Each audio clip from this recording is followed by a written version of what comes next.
Assalamualaikum warahmatullahi wabarakatuh. Saya Hana Pratiwi, Prodi Ekonomi Syariah semester 4, NIM 2018-03-015. Baiklah, di sini saya akan mempresentasikan sebuah makalah tentang perkembangan ruang lingkup manajemen risiko dari mata kuliah manajemen risiko.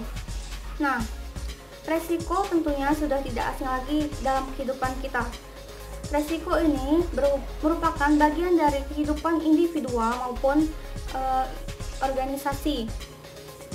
Macam dari resiko ini cukup banyak, seperti resiko kebakaran, resiko banjir saat musim hujan, lalu resiko kecelakaan kerja, dan masih banyak lagi. Resiko selalu berhubungan dengan ketidakpastian. Kenapa? Karena kurangnya informasi tentang apa yang akan terjadi di masa yang akan datang. Nah, baiklah, di makalah ini saya akan membahas ada 3 rumusan masalah. Yang pertama ada pengertian dari manajemen risiko, yang kedua apa saja proses komponen manajemen risiko, dan yang ketiga ada apa manfaat dari manajemen risiko. Di sini yang pertama ada pengertian manajemen risiko. Manajemen risiko merupakan bagian dari strategi seluruh perusahaan. Fokus dari manajemen risiko yang baik adalah dengan mengidentifikasi dan cara mengatasi risiko. Selanjutnya, nomor 2, sini ada apa proses komponen dari manajemen risiko. Di sini ada elemen utama dari proses dan tahapan dari manajemen risiko. Yang pertama ada tujuan. Dalam melakukan apapun, kita pasti memiliki tujuan sehingga dapat mencapai apa yang kita tuju. Yang kedua ada mengidentifikasi risiko. Setelah kita menetapkan tujuan, kita harus mengidentifikasi resiko. Apa saja faktor-faktor yang mempengaruhi terjadinya resiko, lalu mengapa resiko itu bisa terjadi, dan bagaimana cara mengatasi resiko sehingga bisa dianalisis lebih lanjut. Selanjutnya ada analisis resiko. Di sini dengan menentukan tingkatan probabilitas dan konsekuensi yang mungkin terjadi. Keempat, sini ada evaluasi risiko. Kita harus membandingkan tingkat risiko dari yang rendah ke yang tinggi. Misal jika ada risiko yang rendah, itu bisa masuk ke dalam kategori yang bisa diterima. Maksudnya di sini kita mungkin hanya membutuhkan untuk pemantauan saja, tidak harus adanya pengendalian. Selanjutnya sini ada tanggapan risiko. Tanggapan risiko sini ada 4. Yang pertama ada menerima resiko, yang kedua ada mengurangi resiko, yang ketiga menghindari resiko, dan keempat memindahkan resiko. Selanjutnya di sini ada pengendalian resiko. Kita bisa menggunakan berbagai alternatif metode, bisa dapat transfer resiko dan lainnya. Selanjutnya di sini ada monitor review.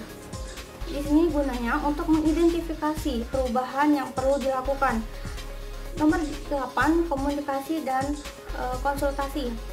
Mengambil keputusan dari internal maupun eksternal, ini dari dalam maupun luar perusahaan, yang tepat sehingga bertujuan untuk menindaklanjuti hasil dari manajemen risiko tadi. Nah, itu saja yang proses dari dan komponen dari manajemen risiko. Di sini selanjutnya ada manfaat dari manajemen risiko. Apa saja manfaat dari manajemen risiko bagi perusahaan? Yang pertama, perusahaan memiliki ukuran kuat sebagai pijakan dalam mengambil sebuah keputusan, sehingga para manajer lebih berhati-hati.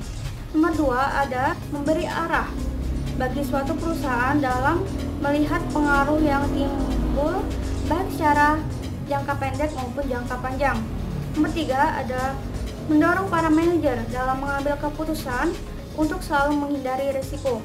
Yang keempat, sini memungkinkan perusahaan memperoleh risiko dengan kerugian yang minimal. Kelima adalah dengan adanya konsep manajemen risiko yang dirancang secara detail, maka artinya perusahaan telah membangun arah dan mekanisme yang berkelanjutan. Baiklah, kesimpulan dari makalah ini adalah setiap aktivitas bisnis yang dilakukan selalu akan bertemu dengan ketidakpastian. Ketidakpastian dalam bisnis akan menimbulkan sebuah resiko yang mengancam biaya maupun kerugian bagi perusahaan. Sesuatu yang tidak pasti dapat berakibat menguntungkan maupun merugikan.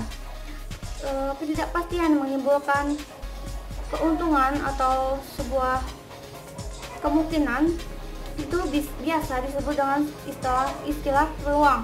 Sedangkan ketidakpastian yang berakibatkan kerugian itu biasa disebut dengan sebuah resiko.